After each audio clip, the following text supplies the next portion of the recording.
Hi, I'm the 8-bit relic, 8-bit is known by me, and today we want to talk about a board game I probably have played more often than even chess, and I used to play chess in tournaments. HeroQuest. And HeroQuest has a new beautiful edition. It is the most positive thing what I can say about this one, that this version looks stunning, completely stunning. But let's have a look about this one. It has some flaws, that's fair enough. So I'm going first to say what I love about it, and then what I don't really love about it.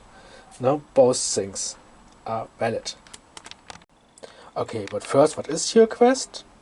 It is a mix between a board game and a role-playing game. And here's a character. Oops. Like here, it's a new barbarian. And once a character is entering a building, basically furniture is put in there and monsters if there's any. And then the players have to try to beat the monsters and maybe looking for treasures, secret doors, traps and all these kind of things, while the game master is basically playing all the monsters. So the game master usually knows how to where to put in the creatures in the quest book. In the quest books is all kind of adventures, hints, and so on to get an idea. So, what I love about this edition is the details they have put on every kind of things. Here there's a closed door. You see lots of plastic stuff going on there with lots of details, and you clearly get an impression this is a wooden door with metal braces here, and here this is an open door. Also lots of details, wonderfully. In the original these were just cardboards with a plastic stand, and they tend to get a little bit dented, you know, because you throw them just in the box and something is lying on it, and so on, and stuff get dented. So, but there's also other stuff here going on. Here, lots of things, weapon racks. Here, some kind of torture racks, and so on. You get the idea. So, downside here is, if you want to get it out, you really have to pull and take it here. Come on, this one looks lovely. I think I don't have the original here in Ireland, but you just have to believe me that here everything is plastic, but it used to be, you know, just the lid of this coffin or sarcophagus. It was made of plastic, and the rest was also cardboard. So they improved the cardboard game a lot by removing it. What it's not so nice is because they really fit 100% inside in the molds, you cannot really use the rats and the skulls, which are in the original put on top of these. You know, they had some kind of click system. Here they don't even have a click system. They are probably expecting you either not to use them at all or to glue them on. So, then also what you don't have here is any kind of stickers here. So they want you to paint it. I actually prefer it that way. Now here also over the fireplace there was a portrait of someone, but not in this version. In fairness though, it would just give an overall cheaper impression if they would now use this one, while the rest just looks plasticky, you know, it's just destroyed. So I understand why they have not done it. So this is this. So what I don't like is it's so hard to get out. It may be good, but if you really play in small rooms and so on, you usually don't put everything out in the front of on the beginning of the game. You just do it later. So this is for me annoying. Somebody else may find it lovely. It is nice because for the presentation wise, it's really great. So, but let's go to the figures, because it has also a second issue. So, as you can see, all the figures have one spot and one spot only where they actually fit in. And you really have to get them out. Like this, you know? It doesn't go easily. There's also, I can't even grip this one. So you really have to be tricky there. So with one hand, you really have to try. So this one is easier. So, but you can already see an issue with this kind of mold stuff going on. While this has lots of details, it bends very easily, and then at the end, whoever has dealt with this kind of figures can also break very easily. So we actually consider to throw all this kind of extra layers here out and just throw the figures like in the old one is a package like this. Which is actually a pity, because look at this fella. He is gorgeous. If you know the other one, you know the other one had a crown here. I still have the old game in Germany, so I don't have it here in Ireland. Yes, I moved at some point, and my parents don't send my nerdy stuff over. Damn. So, and lots of details going on. So this is also a great thing to have. Then one creature was completely replaced. I don't get it out.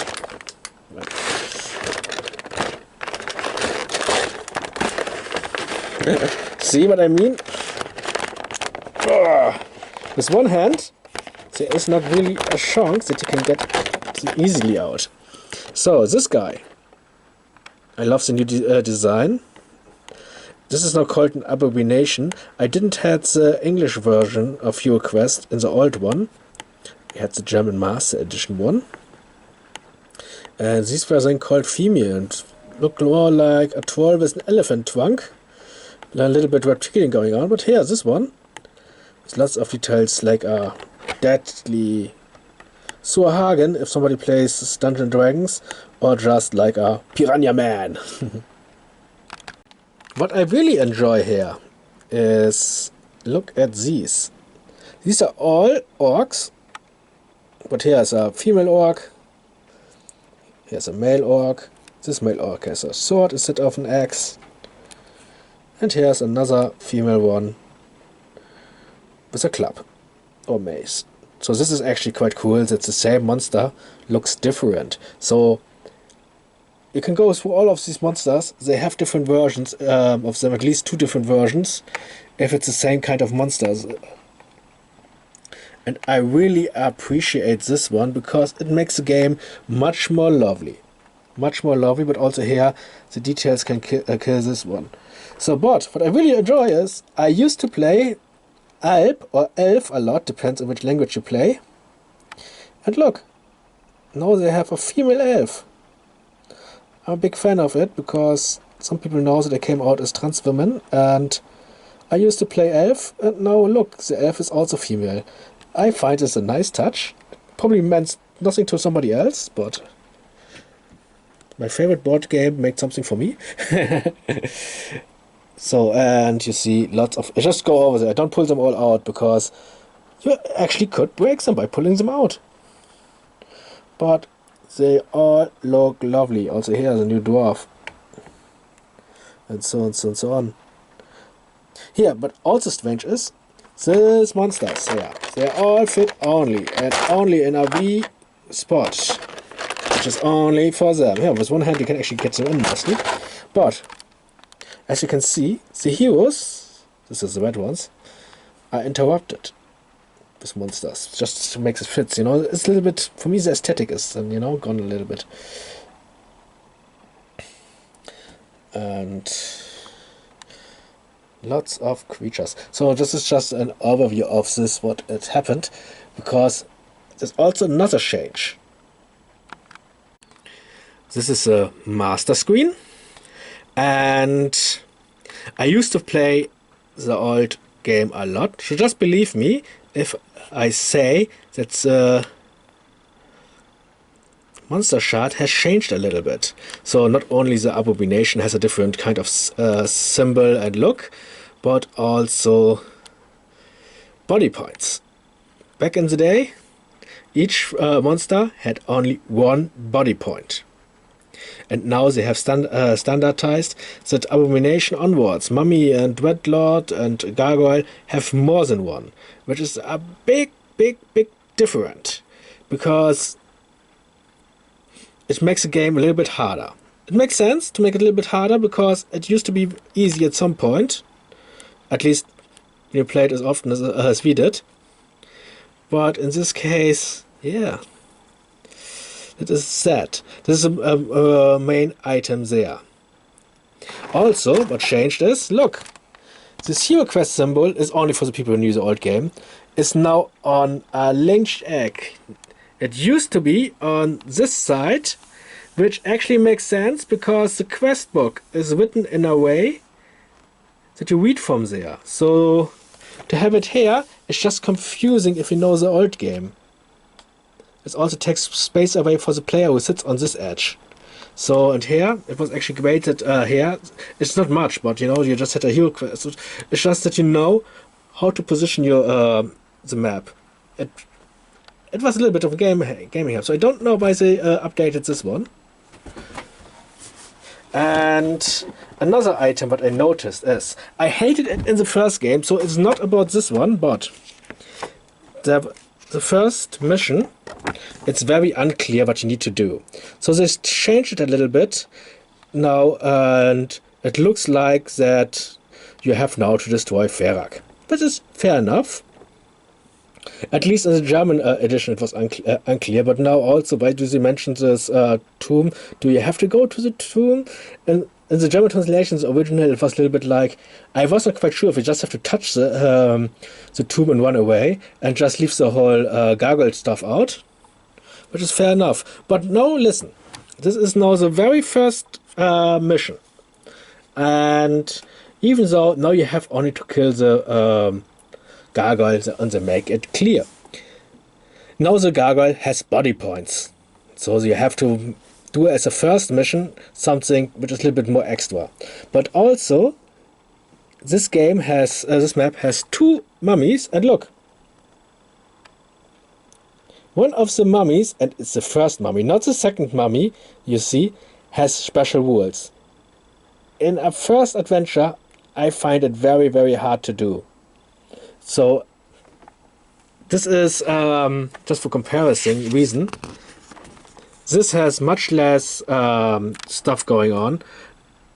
Only one creature has more than one hit point, and this is the second mission. Also, these creatures don't have extra rules and so on.